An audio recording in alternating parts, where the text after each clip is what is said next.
Kate Falcha. Welcome back to Irish Granny Tarot. We're returning to our Saturday book.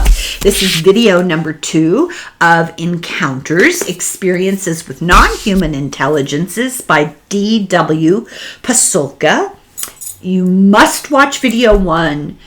We're really in the weeds here now, so we're going to continue from where we just left off. I just read from the book a paragraph written by an Apollo astronaut about what he saw in the sky and how it had changed him. So, moving forward, this astronaut revised his religious traditions and no longer spoke of angels. He talked about ETs. He said it's the same thing. So, this reinterpretation is called of sacred texts is called, now I have a hard time with this word. It's called UFO hermeneutic experiences. So it's a reinterpretation of religious belief based on interaction with space or UFOs or whatever like that. And it's reassociating religious ideas with larger cosmic ideas. And their surprise when they studied this was that even atheist astronauts and agnostic astronauts of every religion go through this exact same phenomenon. And here is a quote from a famous non-religious person, William Shatner. "It's impossible for this to be our only world," Shatner explained. "There are other intelligent entities out there, probably since life is so ardent. There's such passion in life that it's everywhere, and everything in life has a passion to live. So you think that's only on this little rocky planet?" I love Captain Kirk. So they see 2 types of report coming from the same person. So they're an experiencer or an astronaut who's gone through something like this. They'll have 2 stories depending upon whom they speak with. Depending upon with whom they speak. Okay. So if they're talking to academics or authorities, they give all the empirical evidence. Directions, times, amounts, statistics. That's it. But if they're talking to family, they have a completely different perspective, a subjective experience to share, because they fear ridicule, which is real. It's bad. For example, the Apollo 10 space music that the astronauts recorded, their discussion of was recorded. Everything they talk about is recorded. This was never reported to the public. And when asked why, they said, well, who's going to believe it? So there's a fear of ridicule, and this impacts data. And so she says that really astronauts are data miners. They pick and choose. Dr. Space psychologist Aya Whitley says that astronauts are rational, and therefore she takes their remarks about alien life seriously as data. She says if she's hearing from an astronaut or a pilot about alien stuff, she knows especially not to dismiss it. These people are ultra-rationalist and terrified of ridicule and protective of their jobs, which they could very easily lose. And so if they talk about it, take it seriously. Most academic researchers filter data through their own preconceived contexts. They assess the credibility of witnesses. They'll say, well, he's describing seeing an alien, but it doesn't look like an alien gray, so it can't be real. They comment on unconventional religious beliefs of people and rationality and therefore credibility. So if you report alien experience that's quasi-religious in the mind of the academic or the person you're reporting to, they may reinterpret it through their own lens. They may edit it because they figure, oh, well, You're just crazy. So Aya, the doctor, her data collection moves beyond the influence of culture. So she allows for the recognition that ridicule is powerful. So talk about shifting cultures of silence from aviation to UFOs. She developed a thing called little I, all one word, I view expert, which is intended to bring pre-verbal memory to the surface of consciousness. So now we're going to explain that. So people in positions of expertise aren't aware that they possess pre-verbal knowledge and professional intuition. So they're subconsciously reading body language, making connections, interpreting situations. They're not even aware that we all do it. Not even aware you do it. And they'll often filter what it is that comes out of their mouths depending on their audience. They aren't even conscious they're doing this. So valuable knowledge is missed. So this doctor helped to design cockpits by basing the design on pilot logic and not on engineering. And the way that she designed it based on nonverbal pilot knowledge and intuition. So it's like the plane is reading the pilot's mind. When they say pilots fly by the seat of their pants, that's what she's taking into account, their intuition. It's an intuitive process. They process tons of information every single second, and the information has to be intuitive and natural. For example, safety alerts, they have to respond before their mind even recognizes that they're responding. She says that we helped to get pilots, she in the book helped to get pilots to open up about their doubts and confusion and mistakes, which was really hard because they're perfect. And she did that in order to make the cockpit intuitive and safer for pilots. There's a culture of silence in flying, and they're discouraged from reporting any abnormalities, any confusion, any doubts they might have, and topic of UFOs is completely off limits. And because they feel unable to discuss abnormalities, confusions, and doubts, accidents happen. So she developed a new paradigm to accept all reports, even of the unknown. And statistically, because of the designs that she revamped, there was a measurable decrease in fatalities. She decentralized the information. She got rid of the hierarchy of reports. So originally, and I'm kind of making this up, but I'm not. Originally, pilots would be told, first we want to hear about,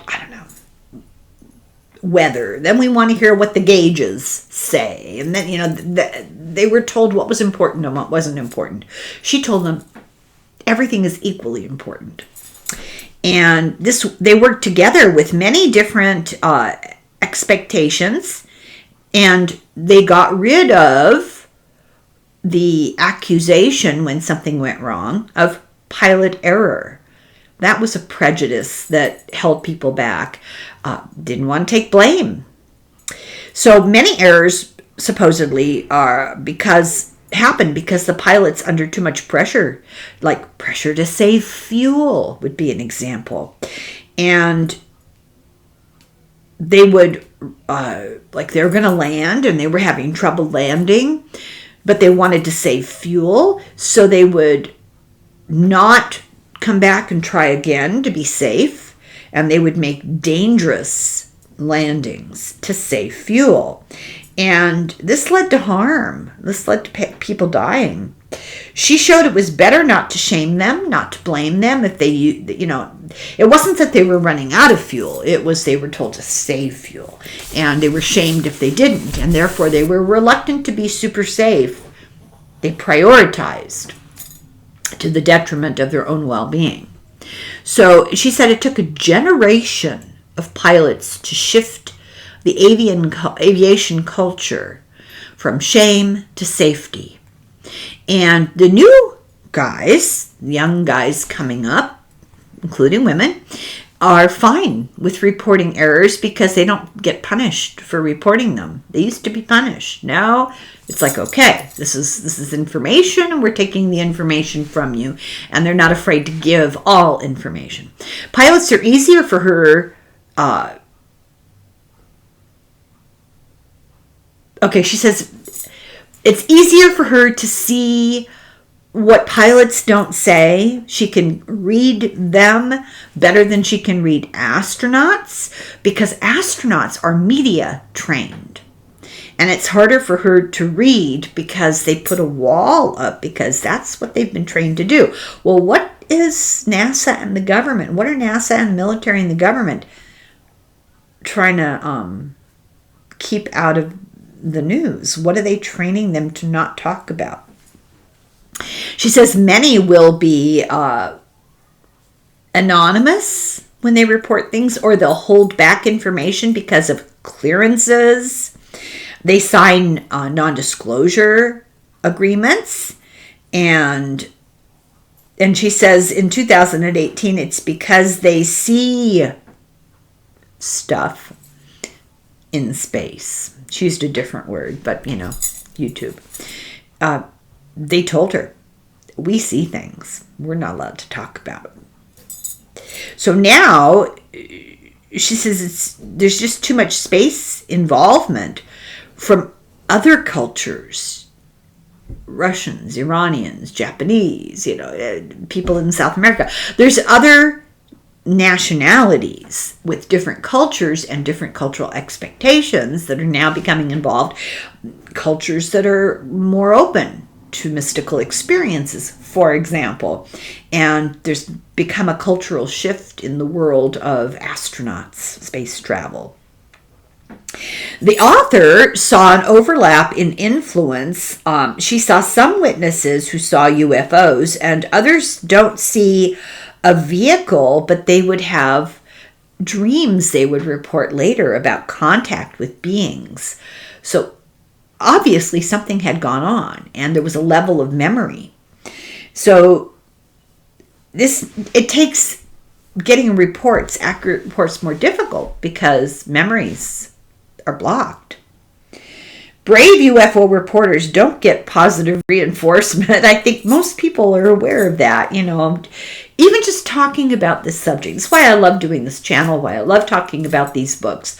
I can talk all day long about ideas that my next door neighbors and certain family members kind of look at me like, oh, well, mom's getting senile. That's okay. Anyway, brave UFO reporters don't get positive reinforcement, and we really need to shift to a culture of openness and acceptance. Doesn't mean gullibility, doesn't mean stupidity. It's openness. It's a different thing. And do it before it takes another generation to change the culture. Now, post-traumatic stress can go to a loss of money, a loss of family, a loss of professional status, and that will affect the next generation. So we don't have time to fix this. We can't let people develop post-traumatic stress. We have to deal with these paradigm shifts immediately. So the author introduced Aya, the psychologist, to the Human Factors UAP Committee. That's Unidentified Aerial Phenomena. I'm getting hiccups. She introduced her to the Human Factors UAP Committee, made by an Air Force pilot, to help experiencers to report and to deal with the aftermath to prevent this stress. The culture is shifting, so finally, the whole subject of UFOs, it's not a hobby anymore. So now we're on chapter 2, Technology and AI, Artificial Intelligence. A language bridge back to contact. So now I'm going to be talking about something that I just don't understand. So this is going to be fun. The Order of the Dolphin in the 60s and the 70s. This was a group of scientists trying to find a way to contact non-human intelligent life. And they started with dolphins. And this group included Carl Sagan. And they worked together in secret, which is why you may not know about this at all. I didn't. And the author first saw a reference to them at the Vatican Observatory at an official papal summer residence. So, not everybody gets there. They have an archive with all the things space-related, even from the 1500s. Giovanni Bruno, the guy that they burnt at the stake.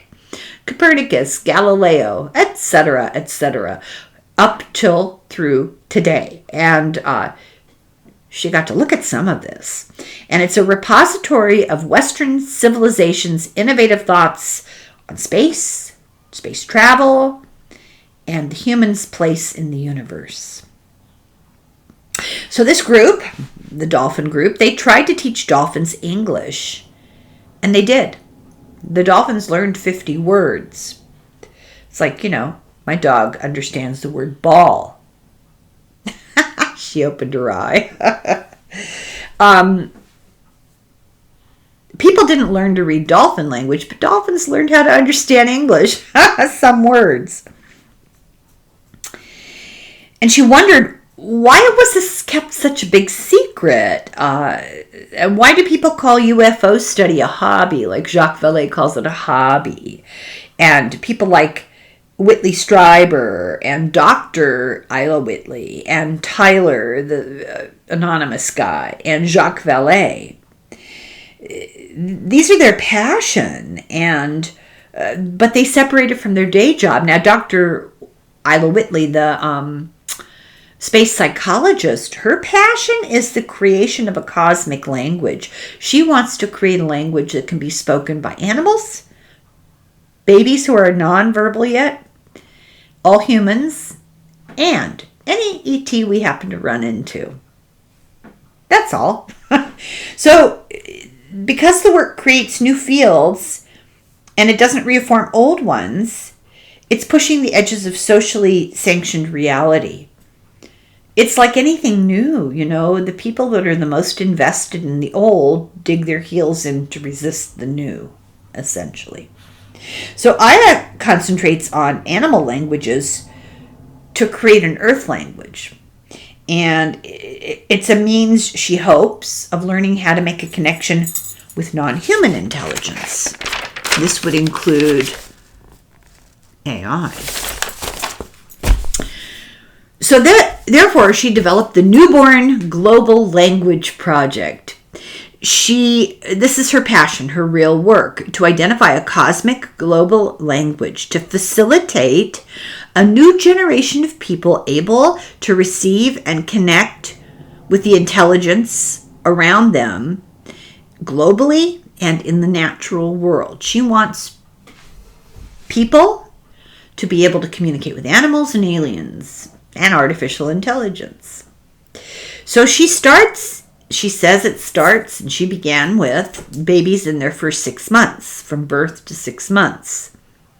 And it's actually about creating brain connections to create cosmic perceptual networks.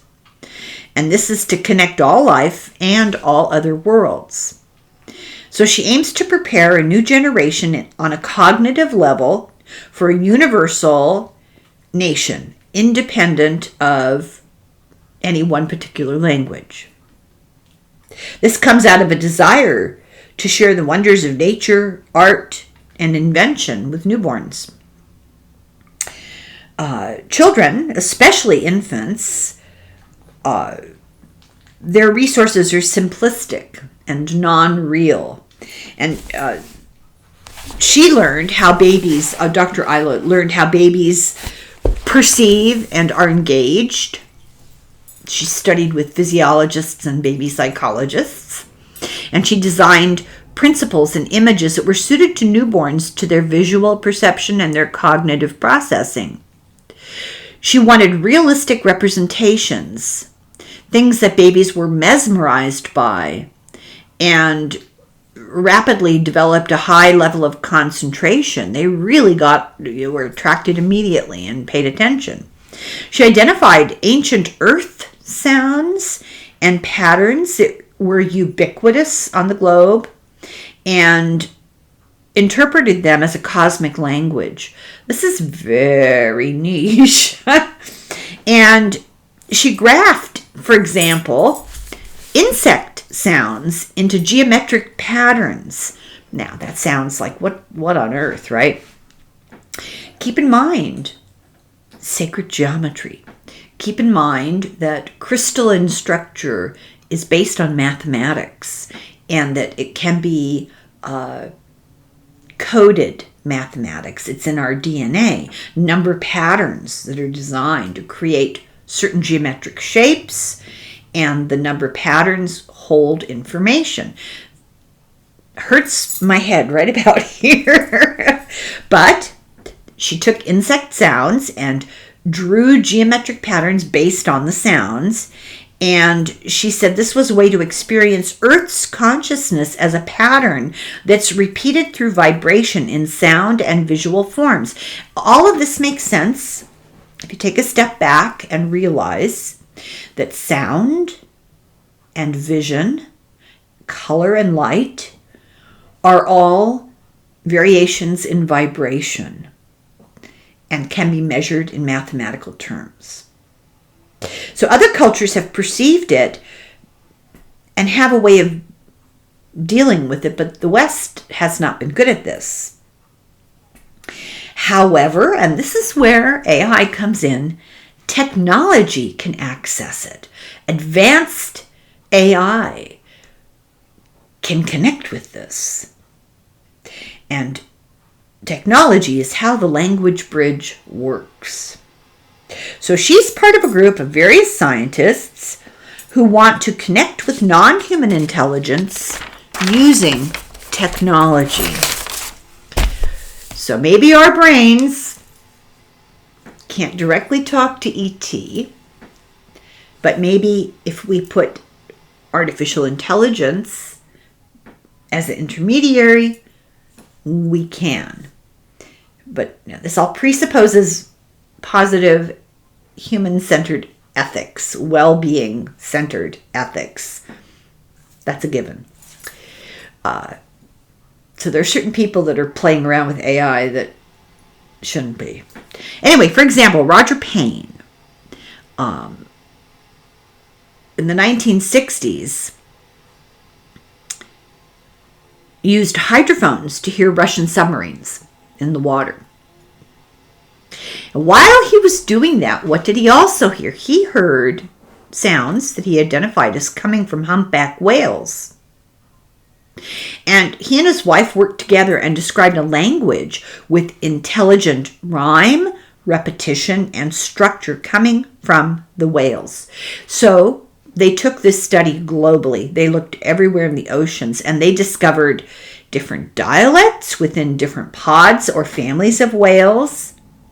And they came out with that album, The Song of the Humpback Whale.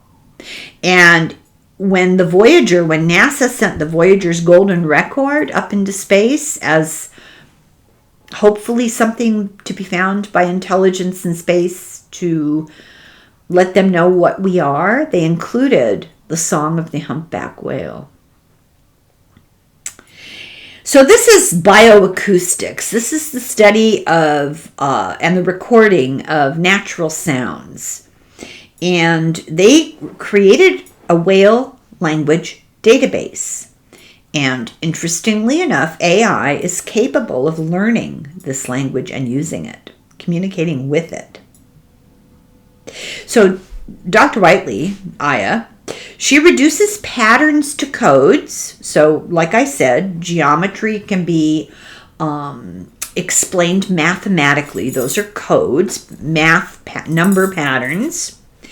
And she said to do all this with children, you have to expose it to them by 6 months.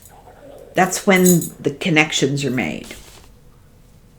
Because in the first year, the brain builds dedicated neural pathways for a mother tongue. And this pathway constrains our success at acquiring a new language or constructing new meanings. We all know the children that are raised in bilingual environments have an easier time understanding and learning languages of any sort. I'm not great at learning language, but I love language, and I have learned foreign languages, to a certain extent. Don't ask people I've tried to speak with. And I ascribe my interest to the fact that I grew up in a bilingual household. Now, my parents were terrible teachers, and they did not want us to understand what they were saying. They used their understanding of their facility with Gaelic, Irish language, to communicate with each other secretly in public. So they didn't teach us. And when we tried to teach us, they'd say a sentence, we'd repeat it, and they'd get mad if we didn't get it right. It was ridiculous. I picked up words. I recognize words, and I have an ear for the language, but I don't speak it, if that makes any sense. People who grow up in a bilingual house, let's say one of their parents speaks Chinese, the other speaks English, or their parents both speak Spanish and English, they're set up neurologically from birth because of the pathways being created to be versatile in language. Those pathways just exist, and we lose a lot of the ability to create those pathways. Now, as an adult, you can learn another language, but it's a much bigger struggle. If you watch little kids learning a foreign language, it's just like that. It's so interesting. Anyway, I'm digressing here. Sorry about that. So kids develop a facility and a success with acquiring language and constructing new meanings from language if they get it young. And we hear language in utero. We perceive speech in utero, and this allows us to acquire any language we're exposed to when we're born. I suppose if you were pregnant and you never spoke and you never were around anyone who spoke, it would have a negative effect on the child after it was born. That's an experiment you wouldn't want to do. So she created codes using animal sounds, traditional songs, and passed on preserving these intonations. So music is a great way. Singing, music's a great way to learn language. Singing and language retains sounds. Music retains sounds for us and words for us, and helps us to remember and helps us to have a facility with language. And some music is universal. In other words, the actual intonation and sound of the music, the words might be different, but all humans respond to this kind of music in the same way. Lullabies. All babies respond to any language lullaby. They're soothed by it. It's got something to do with the sound of the music. So her program, it assumes parapsychism. What does that mean? That all life in the environment is sentient. And indigenous systems agree with this. They believe that the earth and the land are sentient, as are all animals and plants. And there is more and more scientific support for this. For example, rocks. Rocks contain energy. Rocks contain geometric structure, mathematical coding, and energy. And it's at a very low level. It's at a very low vibratory level, but it's there. And we tend to dismiss a lot. Aboriginal people, the indigenous cultures of Australia, have a correlated belief of this. Their lore, which includes rituals and songs and art, they're actually all a record of their language. They don't have necessarily like books, but they record language in a slightly different way. And this was used, songs, used by their elders, and these sounds and signs that they see, like art on rocks, they can predict the weather. They can tell them information in a small amount of song or art. Traditional cultures pass on information and relate to the land throughout generations by music, dance, and rituals. It's the language of a life way is how that's referred to.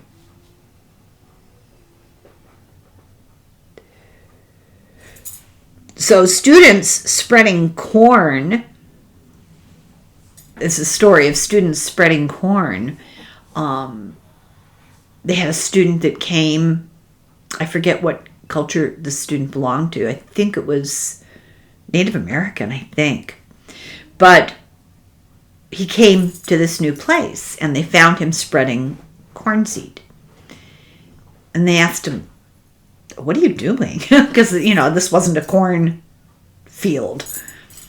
And he said, "Well, I'm introducing myself to the land." I love that. So anyway, newborns look for patterns, and they have synthesized patterns, which means that they will combine two or more senses when they see patterns. We all have it, that ability, and most of us lose it. And it used to be called a disorder. So what am I talking about? Newborns will hear color. Newborns will see sound. And there are people who retain that ability for their lives. Music will play and they'll see a color or they'll see something in their eyesight. When they see yellow, they hear a sound. And that used to be called a disorder. Now we know this is a unique retention of ability we're all born with, and it's better than average executive cognitive function. And this helps with memory and implicit learning. It helps in resolving conflicts between rules and inputs. There's value to this beyond just being really interesting. This occurs to a much higher degree in native Japanese speakers. And as we all know, the Japanese statistically are very innovative, highly innovative with technology. Some kind of correlation there is what she's saying. Babies combine the visual and the oral sound through vibration. And the doctor, Aya, says Earth language has these components. Creating neural pathways in babies would help them to identify and acquire this Earth language, she says. So they map visuals with sounds and they expose babies systematically to that, and it helps them to absorb other languages later in their lives. I keep trying to get the hiccups. I don't know what's going on here. She noticed cricket sounds like frogs, and frogs sounds like birds, and bird songs like whales, and the Earth's magnetic field sounded like birds. And she started to see these correlations. And we're not talking about, I went outside, I heard a frog, it sounded like a bird. That's not what it means. She's talking about studying them scientifically and getting them onto imaging and that kind of thing. She says they're going to use AI to find and code these similarities. And it includes sounds that NASA collected in their database out in space. So the author listened to this and watched it, and she said it's like viewing an art installation and hearing a symphony at the same time. So they're correlating these sounds with their vibration in music, and I can't describe it, but you can read the book. Anyway, the doctor found in these sounds and what she was doing here, visual patterns. She found the Fibonacci sequence, and this had been passed on by Aboriginals. This is a symmetrical ratio of numbers that occurs in nature in coils and spirals and DNA.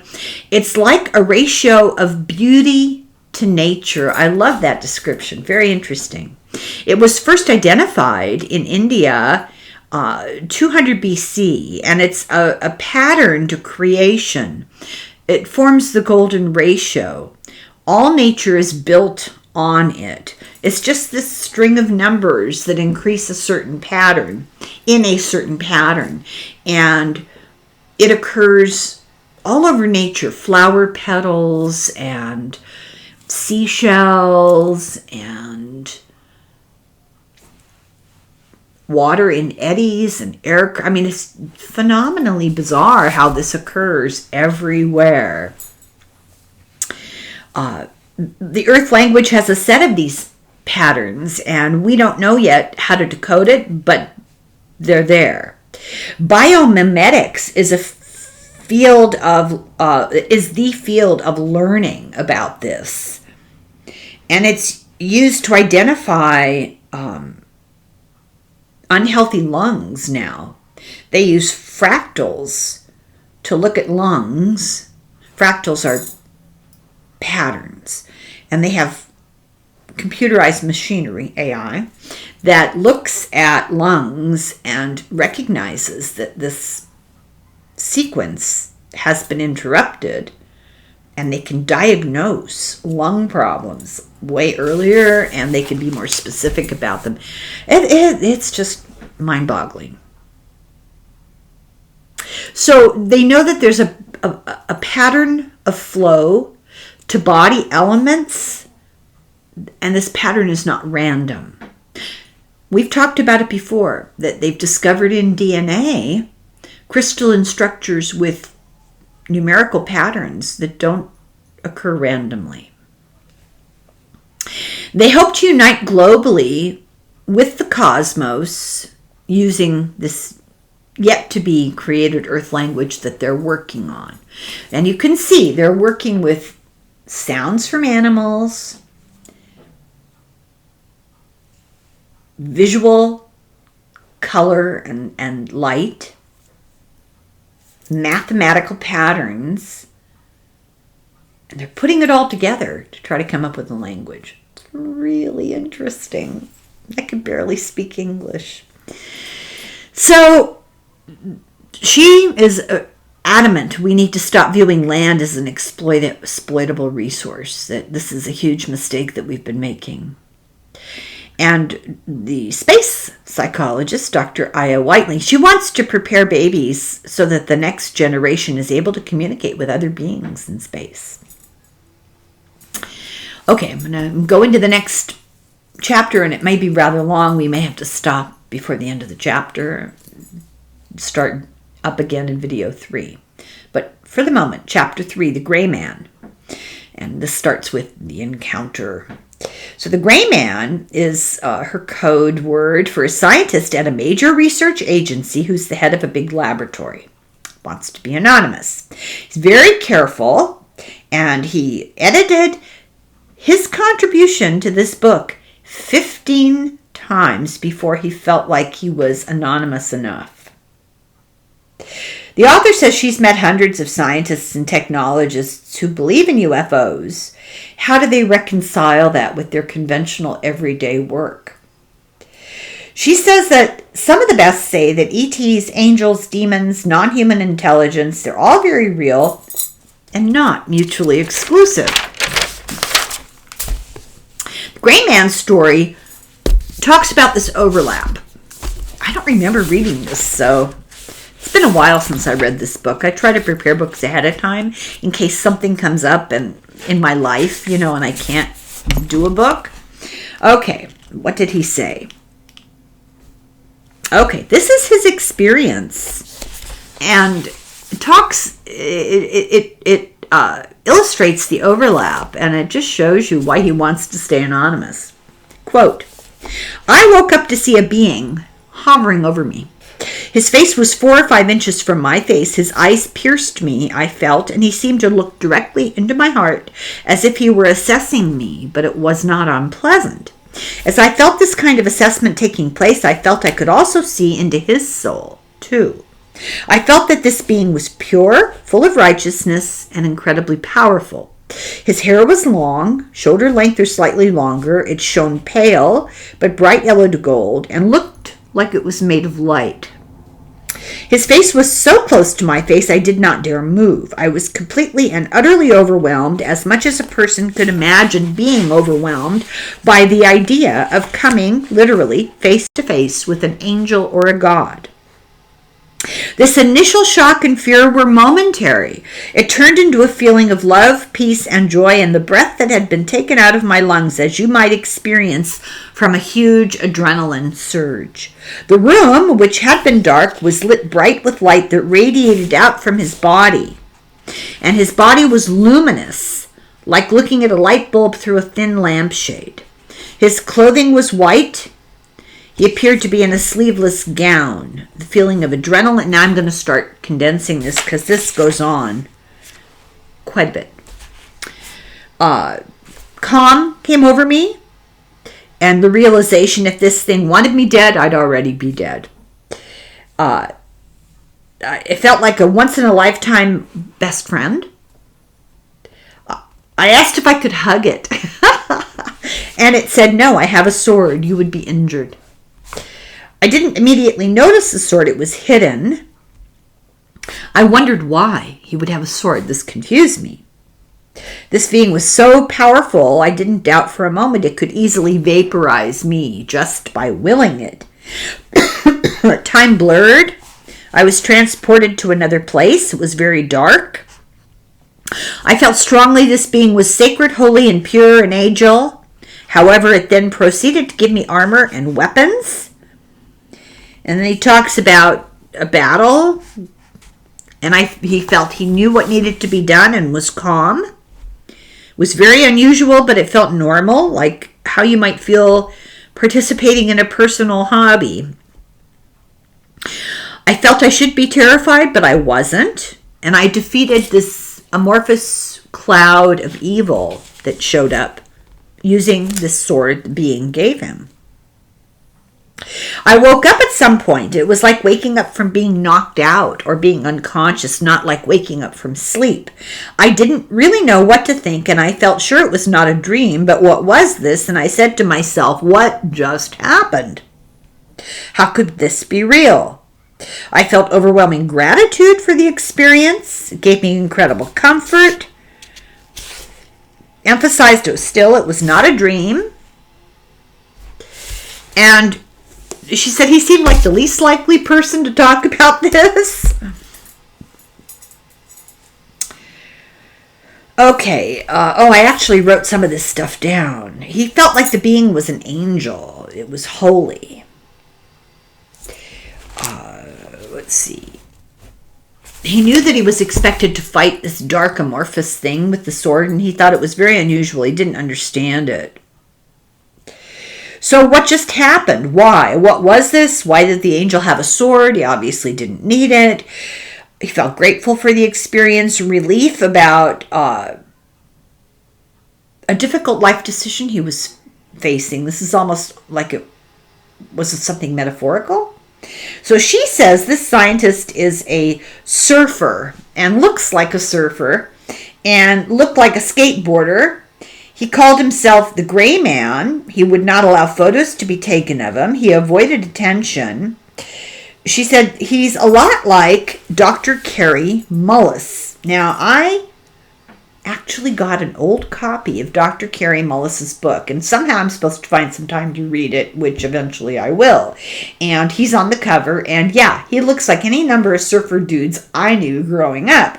In 2017, she spent time with Dr. Mullis, a Nobel Prize winner in chemistry, who created the polymerase chain reaction, which was significant in genetics. And he told her about meeting electric raccoons in a Northern California cabin. And I know everyone's laughing, right? What drug was he doing? We're going to get to it. He's a controversial genius who speaks about UFOs and goes surfing and won the Nobel Prize. So she told the greyman that she thinks, now this is not Dr. Mullis, these are two different people, but they remind her of each other. She told the greyman, this anonymous scientist who had this weird experience, she believes he met St. Michael, and not necessarily an ET, but is our understanding of St. Michael really our interpretation of an ET? I don't know. But she says this is an entity that appears in all three Abrahamic religions. He's a demon slayer, a guardian of children, a psychopomp. This is someone who leads the dead to the afterlife destinations that they're going to. The gray man knew nothing about him. I can't believe that anybody living in our time and here in the United States hasn't heard of St. Michael, but there you go. He never heard of him, and he said, why would a saint have a sword? And you see the famous pictures of him wielding the sword, right? Kind of a very tarot type image. A week after he told our author here about this experience, out of the blue, Tyler, anonymous Tyler, sent her a painting of St. Michael done by one of his friends. The friend didn't know the author and just suddenly had the urge to have specifically her receive this painting. Tyler knew nothing about the story of the gray man's experience. So there's this weird confluence. He has this experience about St. Michael. He's never heard of him. A week later, she receives a painting of St. Michael specifically meant to be given to her. And the people it came from knew nothing about. The painter didn't know about her. And Tyler, who sent it, didn't know she'd had this encounter with the gray man. I mean, it's crazy. So the author noticed the local church put a statue of St. Michael in their garden where she often had her children play. And that week, she had interviewed a pediatric therapist for children who'd had trauma. And that therapist had a statue of St. Michael in her office. And the author said, oh, you have a statue of St. Michael in your office. And the doctor said, well, I speak to him on a regular basis about my work. He counsels me about my young clients. So you just never know, what people believe. Anyway, the author was surprised that the doctor was so frank about this because the interview was about a student. It had nothing to do with religion or belief systems or anything like that. They were meeting about a student, a common student. And all this comes out. And she notes the synchronicity. I often mention synchronicity. And, the human mind likes patterns. We look for patterns. We look for the convergence of events. It makes us feel comfortable. But come on. So she noted the synchronicity. It's an uncanny, meaningful coincidence. Nietzsche called them striking plays of chance. But synchronicity is often like an engine of religious belief. People interpret it to be meaningful because it often confirms religious or spiritual tendencies. And they play a more significant, impactful role in the open-minded. Close-minded people who tend to be skeptical, are much more likely to go, it's just a coincidence. Australian lore includes the importance of uncanny coincidences as part of received knowledge. They're extracognitive. They go beyond, your thinking brain, but they're messages. They're signs in nature. They could be bursts of inspiration or coincidences. Don't be quick to brush them off. They're often very meaningful. I find them very meaningful, and they happen so often in my life. I don't dismiss them, and I think, little word of advice, pay attention to synchronicity, to coincidence. The gray man called her very upset. He knew nothing about St. Michael, and he Googled him, and the first video he said was exactly like the entity he saw when he was asleep, and he had a total freak out, is how she puts it. So then he found a card with St. Michael on it, packed away, that came from a friend 20 years ago who told him, pointed to the picture of St. Michael and told him, "That's you." So the author was torn between an explanation, trying to find an explanation, and then just, getting on with life. So now we're going to talk about UFO sighting number 1. The gray man, when he was young, he was obsessed with surfing, and he's from New South Wales, Australia. And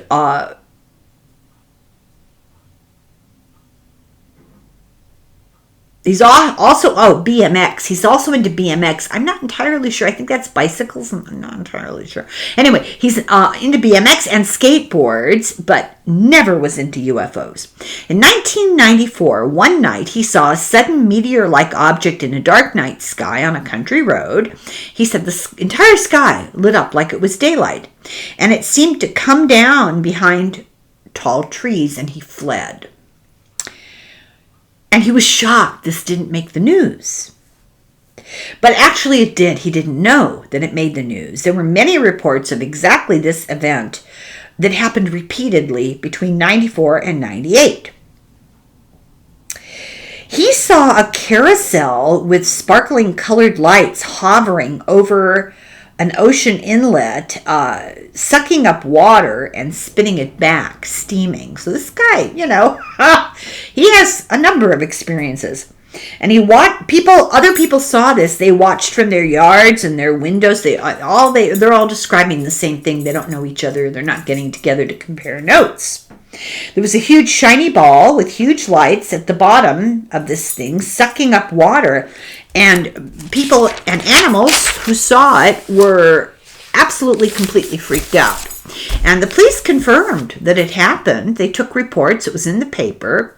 Lots of witnesses were anonymous because they had too much to lose. They were prominent. Hundreds of people reported this. And there were psychological effects. One guy was woken up by his children screaming and dogs going crazy, and he could hear humming like bees or hummingbirds, and a thunderous light, bright lights, saw it sucking up water. He felt like, oh my God, this has got to be some kind of weird dream. But it wasn't a dream. The whole family and all the pets saw it and freaked out. Then they had a book encounter is what she calls it. This is a synchronicity. They see this weird thing, never thought about UFOs before. Right after this weird thing happens, they accidentally find a book about UFOs explaining just such a vision, a sighting. And the example that she uses is the example of U.S. Navy intelligence person Matthew Roberts. In 2015, he was on the USS Teddy Roosevelt, and he witnessed what has become famous as the Tic Tac UFOs. Took videos, and the videos were released by the New York Times. And he reports that a subset of eyewitnesses had psychological effects that reveal that this experience was on more than just a visual level. It was on a whole other level for them. They were deeply affected. Okay, keep in mind, we're talking about military personnel. They're vetted. They have to be okay. If they're not okay because of the national security implications and the money. If they're not okay, they don't have the jobs they have. All variety of guys, radar, scientists, pilots, they all have to have their acts together. They have to be stable over a long time. It's something that they monitor them for very carefully. You don't want somebody near like $1 billion plane who's kind of a little flaky. You don't want that. And they tend to be hardcore realists. So they're taking pictures of these UFOs that look like Tic Tacs. You can go look at them on YouTube. Off of a USS Navy boat, the Teddy Roosevelt. This is real stuff. And some of them were like, oh, okay. But others of them really felt it in an internal, meaningful way. Because previously, now the people who really felt it, they were able to show that they had done intense personal psychological work before this event happened to them. And he felt that he had a subconscious communication between himself and this phenomenon. He's one of the ones who saw it, and he was like, oh, whoa, really affected him. He felt that there were intelligent beings in these crafts and that they sent out psychic messages to see who would be capable of receiving it. He felt they were loud and clear. Others, people who just didn't want to pursue this before or after, felt nothing. They were oblivious. He felt this was an introduction for whoever was receptive to a radically changed spiritual life. And he began reading Greek myths, and Plato, and Carl Jung, and Joseph Campbell, and Jacques Vallée. All different, but all in a logical progression, I would argue. And it prepared him to deal with the rest of the initiation to come. He was now aware that he was having very significant dreams with heavy symbolism. The author says she hears the same thing from UFO and religious experiencers alike. Dreams that aren't dreams, I think a lot of us know what that is. And they have a more impactful meaning, often spiritual, often philosophical, important dreams. You know, like my Taylor Swift dream. Myths that seem very real to them, with beings in them that seem real and not metaphysical.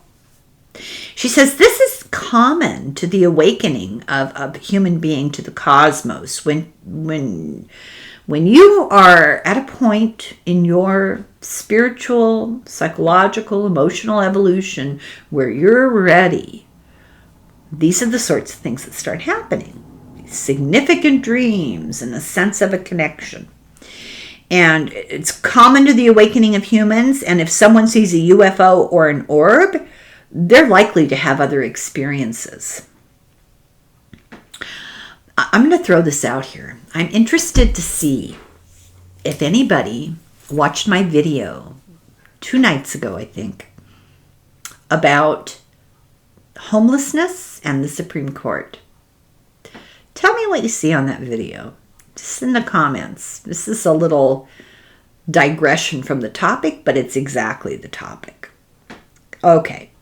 So these UFOs, they seem to open the door to a non-ordinary world. You see one? It's highly likely you're going to have other parapsychological experiences in your life or spiritual experiences. It's like a change in your awareness, an evolution of your vibration, a raising of an awakening of your perceptions. So raise your hand if you think this is a really interesting book. It's hard. It's absolutely jam-packed with difficult ideas. And I'm trying to be true to the narrative of the book and toss in a few explanatory things of my own, because I really had to work at this book. It was hard going, but good at the same time. Not one of those books where you're just dreading having to pick it up, and I've done a few of those. Now this book is really fascinating. It's a good read, but there's so much, so dense. So I'm going to end here. I think this is a really good place to end this particular video. and give you plenty to digest. And I'll be back with video number 3 later next week. And as I promised, I have a guest coming up in a couple of weeks. Okay. Thank you very much for watching. Take a gander at my video on homelessness. I'm really curious to see. I've already had one person look at it, and they confirmed my sense of what was going on there. But I don't know. I don't know if it's entirely, well, let me know what you think. So, thank you very much for watching. I hope you enjoyed this great book, Encounters, and I'll be back. Slanga foil. Slanja.